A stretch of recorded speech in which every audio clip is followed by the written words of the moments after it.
So my name's Ruth Whippman. I am a journalist and author, and I have a new book called Boy Mom: Reimagining Boyhood in the Age of Impossible Masculinity. Here it is. Love it. It's gorgeous and amazing. Yeah, I love the cover. Yeah, so I have three boys. They're now 13, 10, and 6. And my youngest boy was born. I was heavily pregnant, like 8.5 months pregnant, just as the Me Too movement was going wild. And it was this really sort of complicated time, like politically and personally. So, I was there, like, lying on my bed with this huge bump and all these like neurochemicals of pregnancy and all this angst. And, it was just this complete horror show outside of like male bad behavior. So it was like every day there was another man who was exposed as a sex offender, and we were sort of starting to talk about these problems in a more systemic way. So instead of being like, oh, bad luck, another bad apple, it was like, oh, there's something sort of very systemically wrong where in the way that we're raising boys and what we're allowing to happen in our society with boys and men. But it was like, for me, it was a really conflicted time, because as a feminist, I was like, yay, we're changing the conversation. We're talking about these problems in a much more complex way. Women have control of the conversation in a way they've never had before. But as a mom of boys, I was very kind of conflicted and scared. And what does this mean for my sons? What does it mean for me raising my sons? You know, I was in a position of kind of defensiveness and fear and terror, and what does it mean to be a mom of boys in this moment? And so this book is really kind of like the journey to unpack all that. And it's like part memoir, so it's like this sort of brief period of our lives, which was from when my youngest son was born to when he turned 5 and went to kindergarten. And that was like a pretty challenging part in our own parenting journey for various reasons. And also reporting and kind of cultural analysis of all these big questions about what is happening with boyhood, with masculinity, with men in this moment.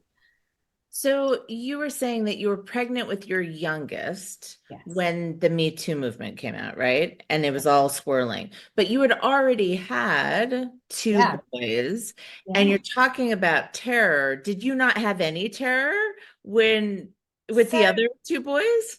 So it was interesting. When I had my first two sons, we were in a really different moment culturally, and people were almost saying things like, "Oh, you're having a boy. That's great. You won't have to worry about all that gender stuff." It was like if you were having a boy, it was like a child without gender. It was just like the default kind of child, and everything about male socialization was just kind of normal and what everybody should aspire to. And all the gender conversations seem to be about girls, and all the harmful messages that the culture sends to girls and all the rest of it.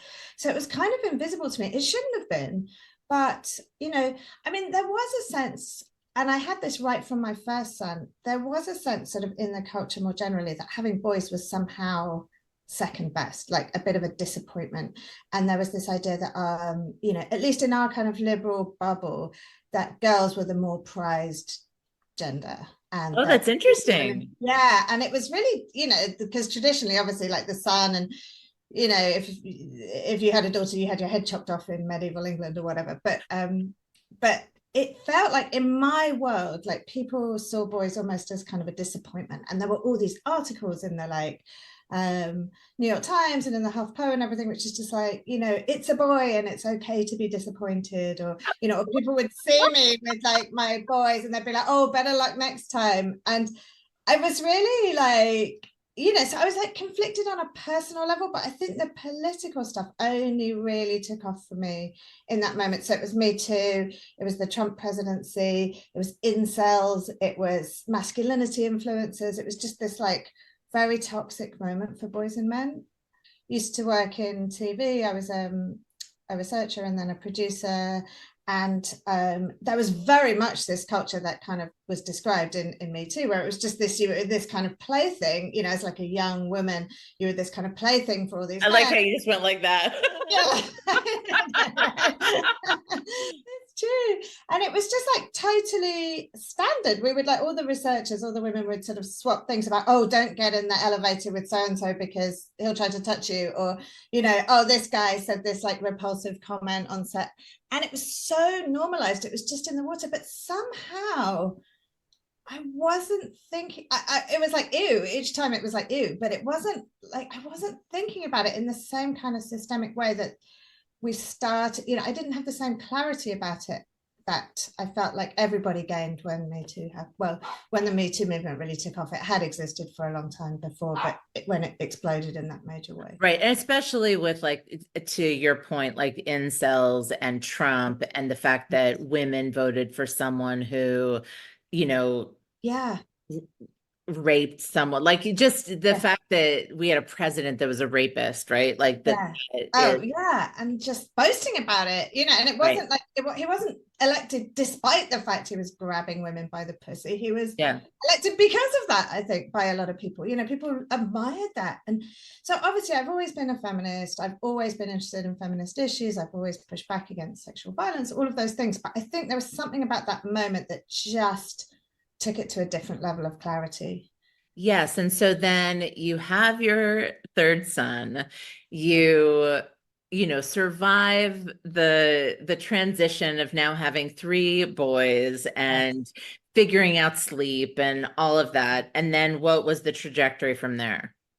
So my sort of personal trajectory, and this is reflected in the reporting as well, was that this was a really challenging time in our parenting experience. We had three, so I think three kids is challenging anyway. Three boys has its own specific challenges, and our boys. So our third son was born, and our two older boys went completely wild. They were Right. consumed with jealousy.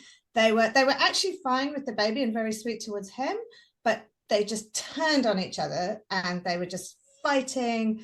It was so physical, it was so wild. Our lives were just like dominated by this like crazy, crazy sort of physicality and this play fighting, but like play fighting that's like right on the bleeding edge It of like is. Because then it's fighting, like, oh because my it's actually, God, I have a black eye. yeah, exactly. And it would just tip over at any moment. And with this wider conversation going on in the culture about toxic masculinity and this idea now that it was kind of on us as parents to like fix this problem, it was like you'd see these memes and it would be like, protect your daughters was crossed out, and then it would say like teach your sons. So this idea that like it's on us now to fix this. And then my kids were wild and they loved all of the sort of real boy stuff like weapons and guns and fighting and battles, and they were fighting with each other and everything was chaos. And there was this whole like boys will be boys narrative around which I was trying really hard to push back on as a feminist, being like, oh, well, we can't just say boys will be boys and let ourselves off the hook. It's on me to fix this. But at the same time, I was like, how do I do this? It's chaos in my own home. I want to change these stories, but I feel powerless to do that. Everything I tried seemed to fail. So it was this very complicated time for us personally. And then, doing all of this with this backdrop of this sort of cultural reckoning with men and boys and masculinity. So it was really easy to sort of draw these lines or like see my own kids through this filter. So it's like, if they want a Nerf gun, I'm like, oh God, does that mean he's going to be a school shooter? Or like, if he wants to wrestle, am I like, oh God, am I not teaching him to like be emotionally intelligent so that he can be a good partner when he's older? And I think they're really important questions to ask, but also you can drive yourself completely crazy with them. Yes, but then you ended up putting it in this beautiful, as you said, journey because Yeah, you framed so it like you took the chaos and yeah, you framed it and in some ways like made sense of the conversation you were having in your head by including research and your personal story and yeah. interweaving it.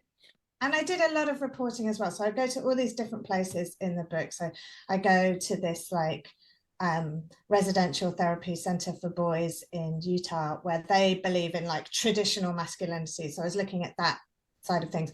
I went to a therapy center in LA where they're much more about emotions and feelings. I went to a conference where boys who'd been accused of campus sexual assault were congregating. I interviewed incels. I spend a lot of time on incel message boards and going deep, like interviewing, especially a couple of incels that I featured in the book.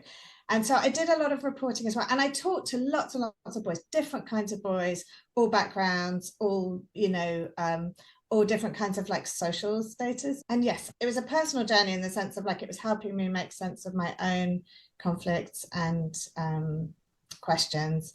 And also just like I, as a journalist, was really interested in this whole topic, like where are we going wrong with raising boys, what are our blind spots, and what are boys feeling right now about being part of this, of having their whole boyhood like with the backdrop of this conversation.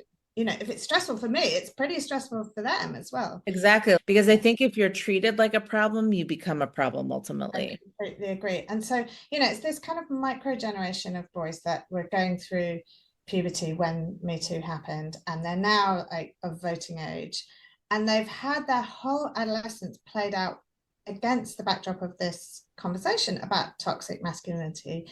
And it's sort of almost, we can't talk to boys about sex without framing it in terms of like harm reduction. We're never talking about pleasure or connection or relationships or empathy or anything like that. It's just the conversation is absolutely framed in terms of how do we stop these boys raping people, and it's similar all around. I think it's like a really psychologically unhealthy way to grow up. And I love the fact that your work is focusing on really young boys, because this process of sort of masculinization of boys and socialization of boys happens right from birth.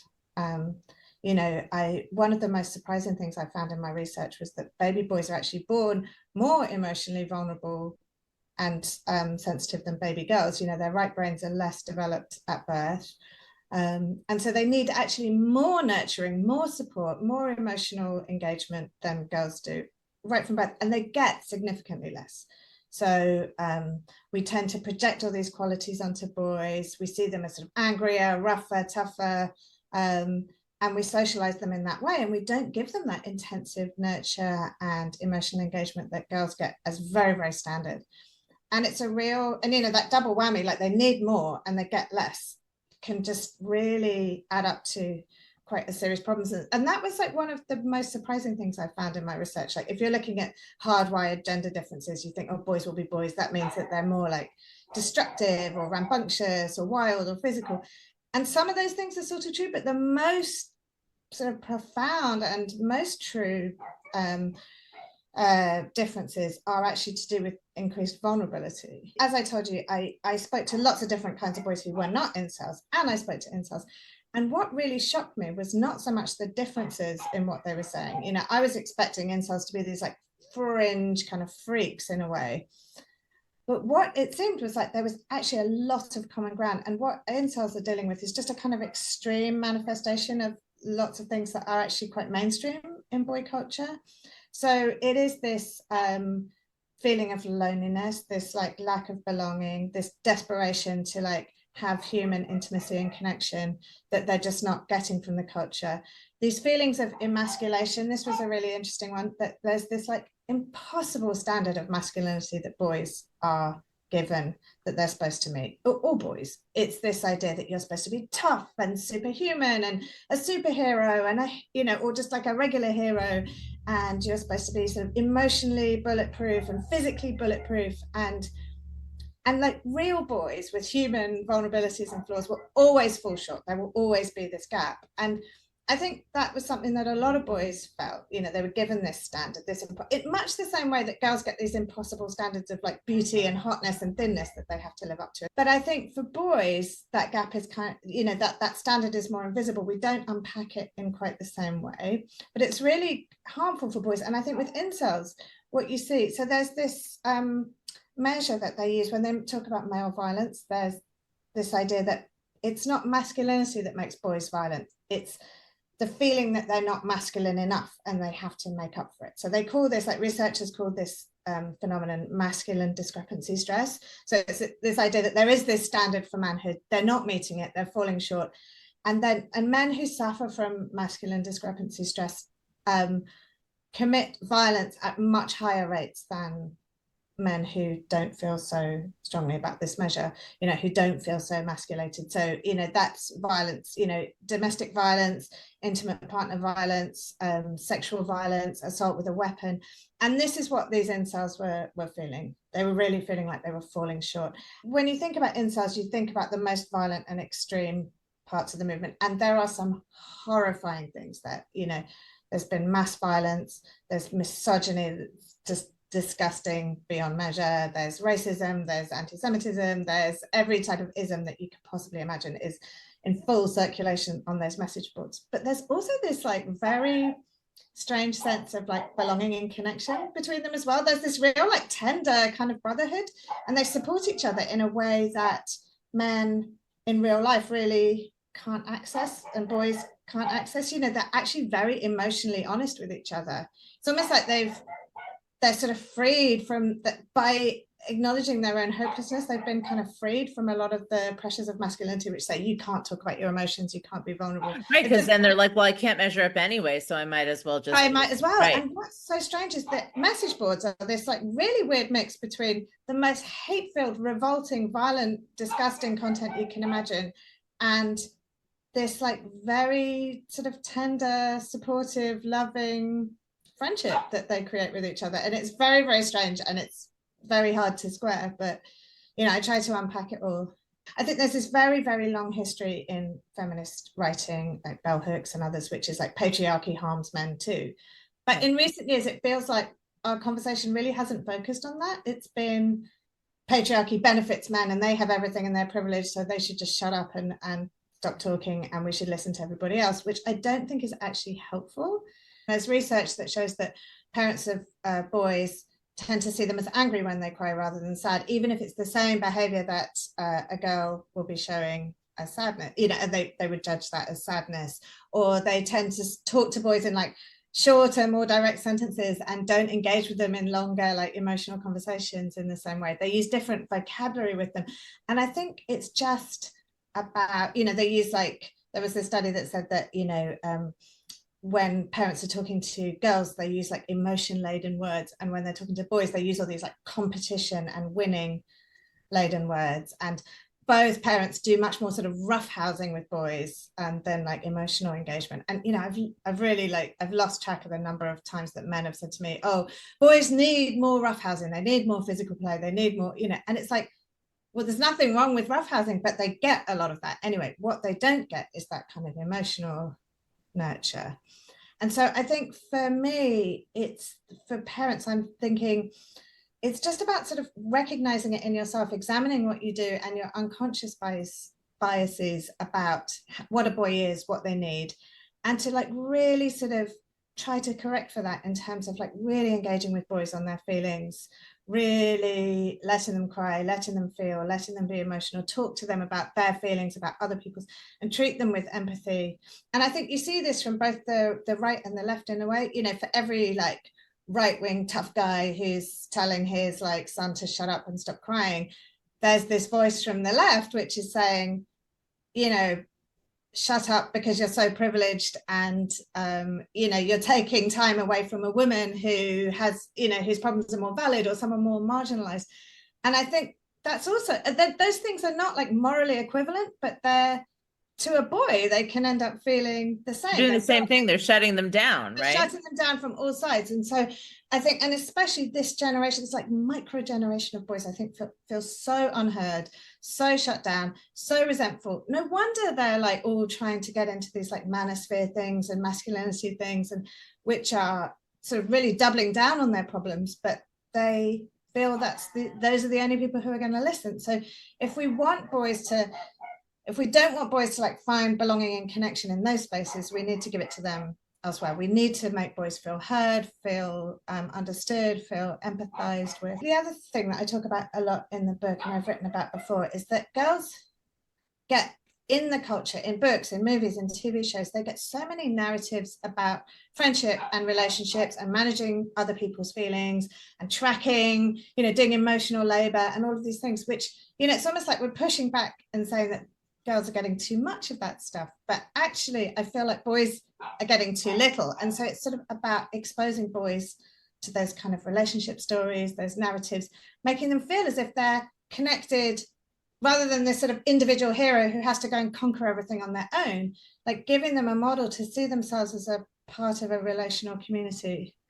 Yeah, for sure. I was going to say part of the lesson, one of the lessons is to teach boys how to track, right? Like Yes, right. women, girls and women, it's just almost like they come out of utero and they're just like, I Yes. saw your eyebrow twitch, you know? Yeah, right. Does that mean you really hate me? Yeah, absolutely. And it's like some of it is probably innate, maybe, we don't know. And some of it is cultural. A lot of it is cultural and social. And so, and I think sometimes with the whole boys will be boys narrative, it's like we use that as this rationale to do less for boys. You know, it's like boys will be boys, so let's just give up and let them just be boys. Or to say, okay, well, what they really need is just more boyness. You know, they need more roughhousing, they need more wrestling, they need more sports, they need more, you know. And I'm not saying there's anything wrong with that stuff, but it's like that's what they will naturally receive if we do. Yes. They will get that. Don't worry. They're never going to be lacking in that. And so what they really need is kind of the opposite, the softer, more empathetic, more relational. And yeah, and teaching boys like literally the skills of how to do it. Because, you know, I write about this moment in the book where I was in the bookstore with my sons and I saw this like magazine and it was clearly like aimed at girls. It had this pink sparkly cover and it had this like friendship bracelet giveaway and it was, you know, it was really like girls come here, boys, Look like at me. yeah, yeah, exactly. And I read it, and the first thing was this like story, and it was all about this girl, and she'd been invited to these two birthday parties that were happening at the same time. So she was really worried she was going to disappoint one of her friends and not go to one party. So she concocted this whole scheme to go to both parties. So she'd like run between them, and like she was like have the cake in one, and then like run out and disguise herself and like run to the other one and like turn up. And I was like, this was like emotional labor to a point where she was exhausting herself. And at the end of the story, she just kind of collapses. And I was like, my boys will never read a story like that. If, you know, there will never be a story about a boy who's so worried about disappointing one of his friends that he's running between two birthday parties and doing this emotional labor. And it's sad in a way. I feel like, you know, I'm not sure about the messaging for girls and whether that's good or not, but boys are missing out on these skills, which are like really fundamental to a connected and emotionally healthy life. And you see down the line that men, adult men, are lonelier than they've ever been. They're, you know, they're feeling disconnected. They're feeling, you know, 1 in 4 men under 30 has no friends. You know, that's what statistics say. No. So we need to teach boys these skills. When the Lego launched these like friends sets for girls, there was all this feminist pushback, but it was all about the harms to girls. So it was like these sets are like little dolls' houses. They're not like hard to build like the boys' sets, and so girls are missing out on all these like STEM skills and construction skills, and it's like stereotyping girls and pushing them into these roles. But there was almost no critique about what boys were missing out on, the stereotyping of boys, that they were completely excluded from these sets about relationships and friendship and all the rest of it. And meanwhile, all the sets that were aimed at boys were becoming more and more and more violent. So, and that was barely even remarked on. But there was this study that I referred to in the book where in the 70s, like, I think it was something like, it was a tiny fraction of Lego sets had weapons in them. And they were all these like obscure medieval weapons that you had to kind of Google to even know what they were. And then, but by now, something like over a third, I think, or I can't remember the exact figure, but a really high proportion of the sets have weapons in them, and they're almost all guns. And the sets are showing these increasingly violent themes. So our gender kind of critique has been almost all about kind of girl culture and pink washing and princess culture, and very little about how, in the same time period, toys for boys and things for boys have become very more aggression and violence focused. How has all of this research helped inform your parenting? Like, how have you changed as a human being and a parent of boys, as a boy mom? I think when I had my first son, we were living in England, and the sort of prevailing parenting advice was quite strict. So it was like timeouts, it was like behavior charts. It was also influenced by Super Nanny. I don't know if you. Oh yeah, I do. Yeah, totally. And it was all sort of like children need to behave and they need to, you know, sleep in their own rooms, and you know all this. It was quite. You know, it was this like it wasn't quite children should be seen and not heard, but it had a flavor of that, you know. yeah. And I think this just never worked for us. You know, our kids, for a start, our kids are all neurodivergent in different ways. But it was just when I started looking at this research, it just helped me see my boys as more human and, as human beings that I want to connect with on a human level and not try and go by some script or like control their behavior with charts or rewards or, punishments, especially, and just to sort of connect with them and empathize with them as much as possible, which isn't to say let them get away with anything that they want and set no limits at Right, all. that's different than being permissive, Yeah, right? it's not permissive at all, but it's just to kind of engage with them on a very human level. And I think sometimes it can be hard for moms with boys, not everyone, but for some people, and it was for me, which is like a lot of the sort of superficial things are quite different and they can be quite alienating. And I think that the differences can be quite apparent. And it's not, they're moving in a cultural system that's very different than the one that I grew up with, both for gender reasons and for other reasons, but maybe mainly for gender reasons. And I think it's just trying to cut through all that and find the commonalities and the empathy and give them as much grace as possible and to listen to them. I love that. I just got chills with give them as much grace as possible.